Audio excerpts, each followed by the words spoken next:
tout le monde, bienvenue dans cette nouvelle vidéo. Aujourd'hui on se retrouve pour une petite vidéo spéciale top poudre pour les yeux, poudre libre, voilà.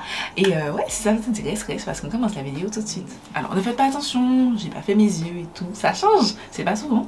J'ai pas de faux cils, j'ai rien, c'est que là je vais partir travailler et j'ai pas le temps de faire de make-up, donc je me suis dit, ça c'est le style de make-up.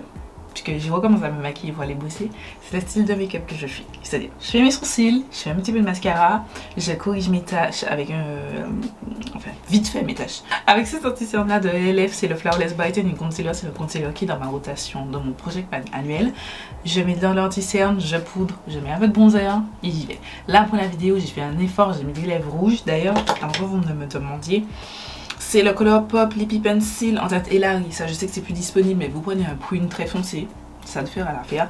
Et un Maybelline Super Stay Ink Crayon en teinte 50 On Your Empire. C'est dans mon Shop My Stash du mois de juin.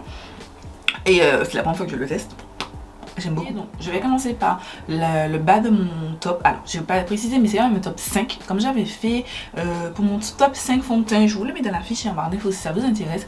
J'avais commencé du plus bas au meilleur et ce sera la même chose. Plus, je vais ajouter deux bonus, ouais, deux poudres que j'ai, mais dont elles sont pas dans le top.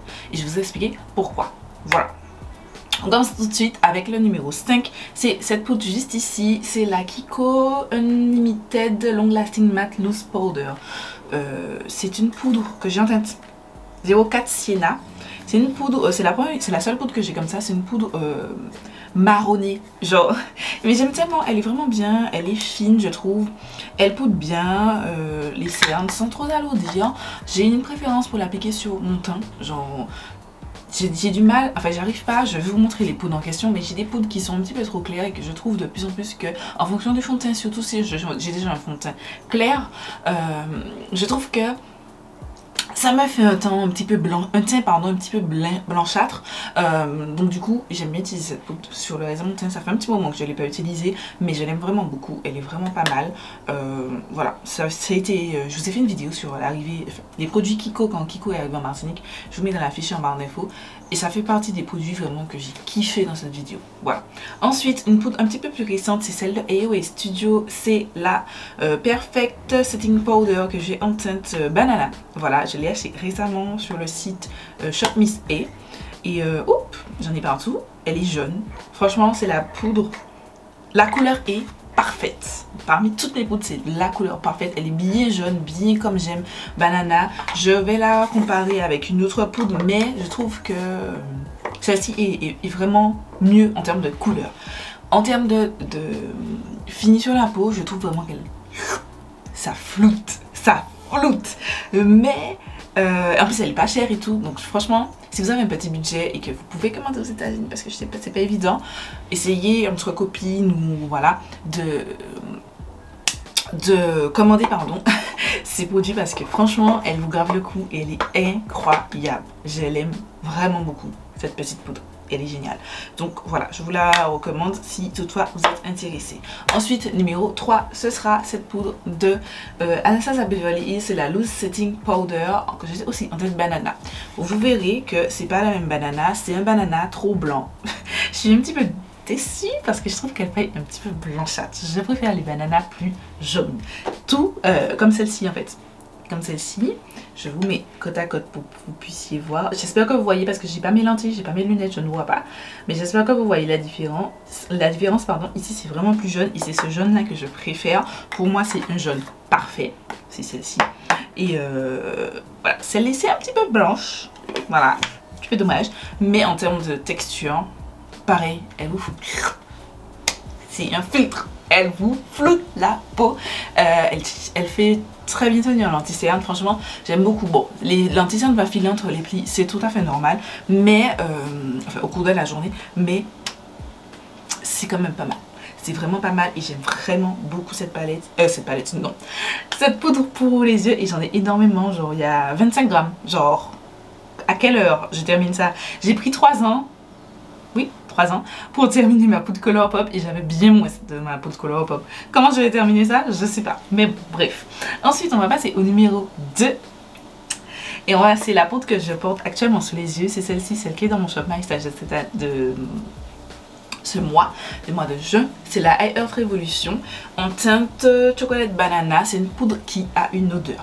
J'aime pas le fait que les poudres aient des odeurs. Je vous ai déjà dit, les produits pour moi, make-up, il faut pas qu'ils aient des odeurs. Après, c'est pas une odeur qui reste. J'aime pas l'odeur. Je vous avoue que c'est une odeur. Ça sent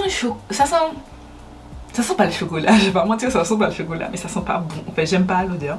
Elle aussi, elle est très bien. C'est juste que en termes de couleur, voilà, j'ai oublié un mot, en termes de couleur, mais c'est juste que j'ai une petite préférence quand même pour ce jaune là, ce type de jaune là, que ce jaune là, mais elle est vraiment pas mal. Elle est jaune quoi, c'est jaune. Et voilà, c'est une vraie banana. Voilà. Il y a deux versions, il y a la version, enfin il y a plein de versions, mais il y a une version banana et chocolate banana. Si mes souvenirs sont bons. Oui, je crois que c'est ça. J'aime trop, elle coûte pas cher. Je mets aussi à celle-ci, mais c'est vraiment au même palier parce que pour moi, c'est aussi de Makeup Revolution. Celui-là, c'est High Earth Revolution. Celui-là, c'est Makeup Revolution. Pour moi, c'est la même poudre. Les gars, c'est la même poudre. C'est la Banana Deep. C'est la même chose. C'est la même chose. Sauf que c'est deux sous-marques du groupe Révolution différentes.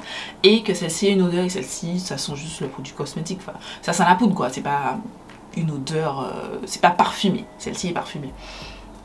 Moi c'est la même chose. Le seul truc c'est que j'utilise pas du tout cette poudre parce que j'aime pas le packaging. Donc j'ai terminé ma poudre Colourpop et j'ai prévu, j'ai retiré déjà le tamis pour mettre cette poudre là dans le tamis parce que ça c'est pas possible. Bref, donc voilà pour le numéro 3. Mais vraiment ces deux là c'est la même chose. C'est les deux là, elles sont vraiment très bien. Enfin, c'est celle que je porte et franchement je suis retombée en amour avec cette poudre. Elle est genre incroyable, genre elle fait tenir votre make-up et celle-là je peux l'utiliser sur mon teint, je l'ai utilisé, je poudre mes joues avec, je peux l'utiliser sur mon teint sans que ça fasse un effet grisâtre parce que du fait de la couleur, et elle permet de bien fixer les matières sans ajouter de l'épaisseur parce qu'on dirait qu'elle est plus épaisse que les autres, mais pourtant sous le teint ça fait léger, genre toutes les poudres, j'ai pas de poudre où on sent que voilà, on sent qu'il y a de la matière, pas du tout. Et j'aime beaucoup. Ensuite, la première, vous savez, je pense que si vous me suivez, vous savez c'est laquelle. C'est Malora Mercier, Translucent Honey. Cette poudre est exceptionnelle. La qualité, elle est tellement fine. Elle est un voile. Le seul truc que j'ai commencé à avoir, c'est que c'est vraiment la poudre que je dois utiliser uniquement sous mes yeux.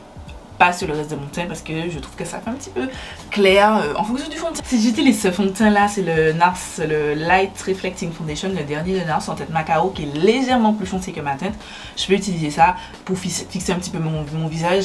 Ça va pas se voir parce que c'est plus foncé. En fait, ça va atténuer la couleur du fond de teint, mais il n'y aura pas de grande différence parce que c'est légèrement plus foncé. Mais si j'utilise avec un fond de teint qui est pile poil de ma teinte par exemple, non pas pile poil, qui est légèrement plus clair par exemple, ce fond de teint que j'avais dans l'heure au mois dernier, ma rotation du mois dernier, c'est le LA Flawless Finish Foundation en teinte latte qui est déjà un chouïa trop clair. Ça va l'éclaircir de ouf et j'ai pas kiffé. Et en fait le mois dernier en fait c'était ça mon combo, c'était cette poudre là et ce fond de teint là, et j'ai vraiment remarqué cette chose, ce détail qui a son importance quand même, et donc, je tiens à le souligner, mais n'empêche que c'est une poudre fine, elle fixe très bien, très jolie, vous touchez vos cernes, c'est elle est exceptionnelle, exceptionnelle. Voilà.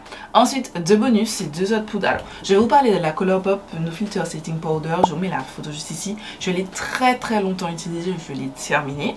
Elle était dans mon projet pan annuel. J'ai réussi à la terminer. C'est une poudre qui, en termes de couleur, vraiment elle, c'est c'est vraiment trop clair. Elle est un petit peu plus épaisse que toutes les poudres que je vous ai montrées là. On sent plutôt, moi je trouve qu'on sent quand même qu'on a la matière. J'ai vu qu'il y en a qui disent que non, mais moi j'ai trouvé que je sentais que j'avais quelque chose sur le teint. C'est pas une poudre que je vais racheter, voilà. Et depuis que j'ai utilisé, je teste la AOE. Si vous cherchez une poudre à petit prix, allez sur la AOE. Ou si vous pouvez pas commander aux États-Unis, pardon, ou vous ne voulez pas, achetez-la avec votre Révolution. Il y a plein de teintes différentes. Moi c'est cette teinte là que j'utilise, mais vous avez plein de teintes pour les différentes carnations. Voilà, vous prenez celle qui est vous préférée. Moi j'aime beaucoup. Sauf si, enfin, sachez que vous aurez l'odeur, donc essayez de faire abstraction de l'odeur. Moi, en fait, quand vous l'appliquez, en fait, quand vous ouvrez le truc, vous sentez, vous l'appliquez, vous sentez l'odeur. Une fois qu'elle s'est posée, genre là, je sens pas d'odeur. Mais quand vous avez le produit et qu'il n'est pas encore sur votre peau et tout, vous sentez l'odeur. Voilà. Ensuite, deux poudres. J'ai cette poudre, c'est la Fenty Beauty Pro Filter Esther Retouche Setting Powder en teinte banana 03. Elle aussi, c'est un banana, mais c'est un banana plutôt rosé. Genre, je trouve que c'est un petit peu rosé. C'est pas jaune. Cette poudre, ça fait un moment qu'elle est en test. Je sais pas à quoi y penser. Je vais pas dire que je ne l'aime pas. Elle est pas nulle, mais je ne trouve pas qu'elle soit exceptionnelle en fait. Je vous ai présenté 5 poudres qui pour moi valent totalement le coup. Pardon, mais moi je trouve que celle de Fenty ne vaut pas spécialement le coup.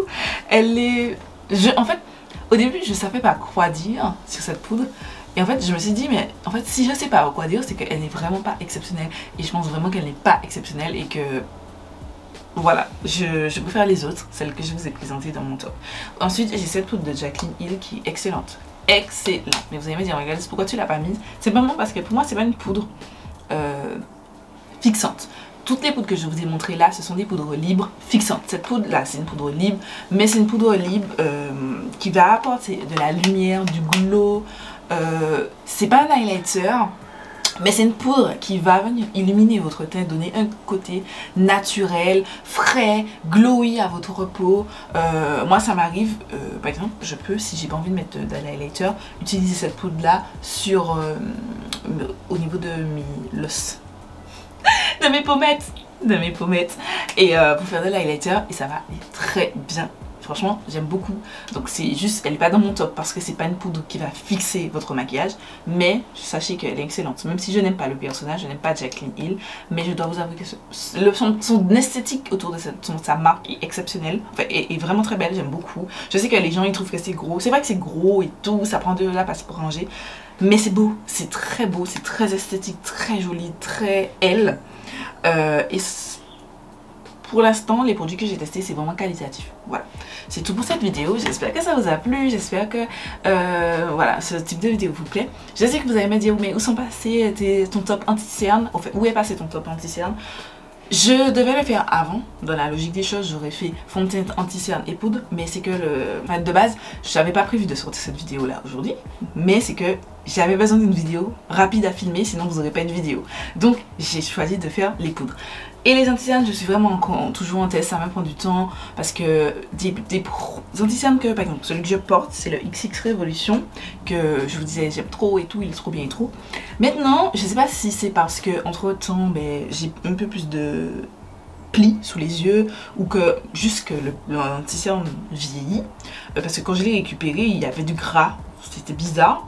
Mais une fois que j'ai secoué, c'est bon, c'est parti, c'est pas... Je pense que juste le produit c'était un petit peu déphasé. Ben en fait, c'est pas que je l'aime pas, mais je l'aime plus autant. Voilà, donc du coup ça me prend du temps parce qu'il faut retester tous les anti-cernes, retester avec différentes poudres et tout. C'est beaucoup de temps. Mais ne vous inquiétez pas, ça arrive très prochainement. Voilà, j'espère le mois prochain. Enfin, soit à la fin du mois, soit début du mois prochain ou durant mes vacances parce que je pars en France durant le mois prochain et ben, il faudrait que je fasse des vidéos simples parce que il faudra que je les filme, je les monte pour les 2 semaines parce que je suis pas sûre que là où je serai, j'aurai internet tout de suite.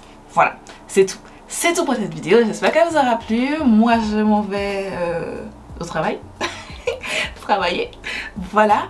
Et puis ouais, je vous fais des milliards de bisous et je vous dis à très vite pour une nouvelle vidéo.